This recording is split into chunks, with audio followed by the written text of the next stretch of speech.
2023 அடுத்த 5 வருஷத்தோட நம்மளோட தமிழ்நாட்டோட வாழ்வாதாரம், நம்மளோட தமிழ்நாட்டை எப்படி செல்ல போகுது அப்படின்ற ஒரு விஷயத்துக்கு இன்னைக்கு வந்து ஒரு முக்கியமான நாள். எல்லாரும் வந்து வாக்குப்பதிவு பண்ண வேண்டிய ஒரு நாள். இன்னைக்கு நான் என்னோட ஓட்டு நான் போட்டேன். கண்டிப்பா இப்போ வரைக்கும் வந்து 59% 60% வந்திருக்குன்னு சொன்னாங்க. 1 மணி வரைக்கும் 70%, பெரிய விஷயம். 3 மணி வரைக்கும் 70%னா லுக்கிங் ஃபார்வர்ட். ஏன்னா 80 தாண்டிடுச்சு கேரளா மாநிலம், எல்லா மாநிலமும். நம்ம ஊர்ல முக்கியமா வந்து நான் இப்போவும் நான் வேண்டிக்கிறேன் எல்லாருக்கும், வீட்டில் இந்த விஷயம் இந்த காட்சி பார்க்குறீங்களா, நீ தயவு செஞ்சு ஓட்டு போடலன்னா வாங்க.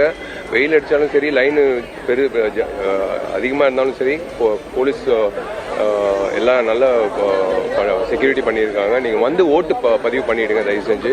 ஏன்னா ஒவ்வொரு ஓட்டும் முக்கியம். It's not just one vote, everyone's vote counts over year.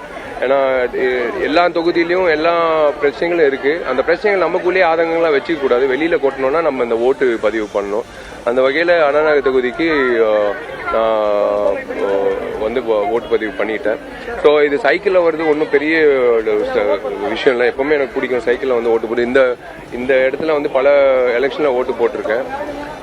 அதுக்கு பின்னாடி அந்த கந்தசாமி காலேஜில் எனக்கு ஓட்டு போட்டாங்க ப்ரொடியூசர் கொஞ்சம் எலெக்ஷனில். ஸோ கண்டிப்பாக ஒரே ஒரு விஷயம் தான், தயவு செஞ்சு எல்லாரும் ஓட்டு போட்டுருங்க. இப்போ ப்ளீஸ் மேக் ஷூர்.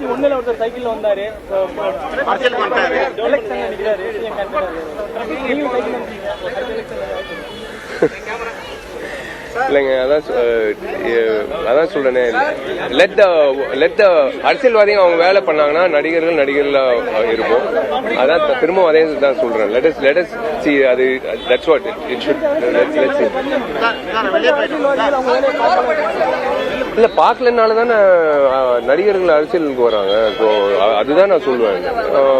ஏன் அண்ணாநகர் தொகுதி செய்த செழிப்பா இருக்குன்னு நீங்க கேட்டீங்கன்னா நான் இல்லைன்னு தான் சொல்லுவேன். நிறைய இடத்துல குப்பை கொட்டி இருக்கு, நிறைய இடத்துல வந்து விஷயங்கள் சாலைகள் சரி பண்ணும், நிறைய இடத்துல நாங்களே இறங்கி இருக்கோம் வெள்ளத்துல இருக்கும்போது. ஸோ நிறைய விஷயங்கள் இருக்கு எல்லா தொகுதியும். I hope they all achieve that.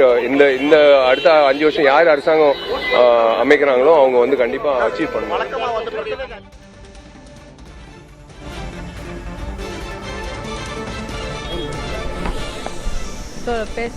முக்கியமான நாள் மேடம், வாக்களிக்க வந்திருக்கீங்க. என்ன சொல்லுங்க? இன்னும் 2.25 மணி நேரம் டைம் இருக்கு. ஸோ அப்போ இதில் லைவ்ல பார்க்கக்கூடிய ஓட்டர்ஸ்க்கு நீங்க என்ன சொல்ல வரீங்க? இளைஞர்களாக இருக்கட்டும்.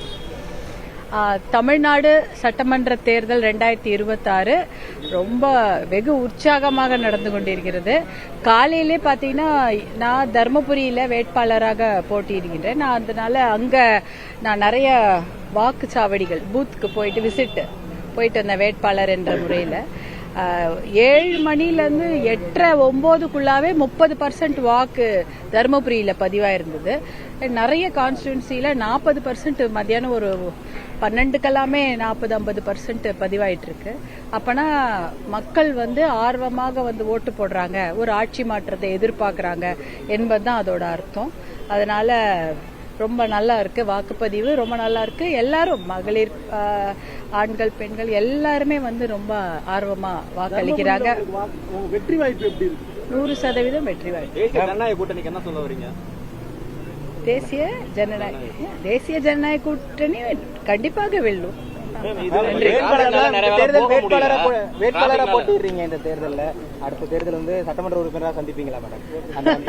அதுக்கான சூழல் இருக்கா?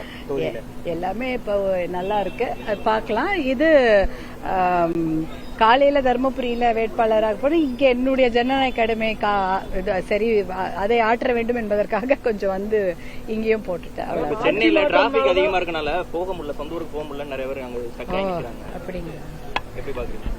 இல்ல, நமக்கு அது எதிர்பார்க்க கூடியதுதான். நிறைய பேர் இப்ப நாங்க தர்மபுரியோ அந்த ஏரியாலெல்லாம் நிறைய பேர் வந்து என்னன்னா பெங்களூர்ல இருக்கிறாங்க.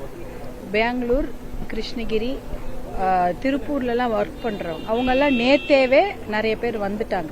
நமக்கு அது தெரியும் இந்த மாதிரி ஆகும்னு. ஏன்னா இன்னைக்கு நிறைய பேர் வந்து சென்னையை பொறுத்த வரைக்கும் it is a place where everyone stay, but their votes will be somewhere else. So they'll have to travel. So அதை நம்ம யூஸ்வலி பிளான் பண்ணி நிறைய பேர் போயிட்டாங்க. மேபி ஒரு சில பேர் ஸ்டக் ஆகி நிற்கிறாங்க.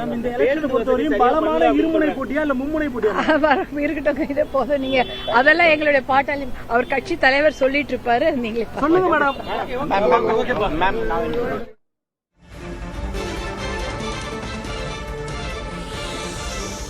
வாக்களித்துவிட்டு சௌமியா அன்புமணி செய்தியாளர்களை சந்தித்த காட்சிகளை பார்த்தோம். தமிழ்நாட்டில் தற்போதைய நிலவரப்படி 70% வாக்குப்பதிவு, 3 மணி நிலவரப்படி 70% வாக்குப்பதிவு நடந்திருக்கிறது. 2021 பார்த்தோமே ஆனால் 46% வாக்குகள் என்பது பதிவாகி இருக்கிறது.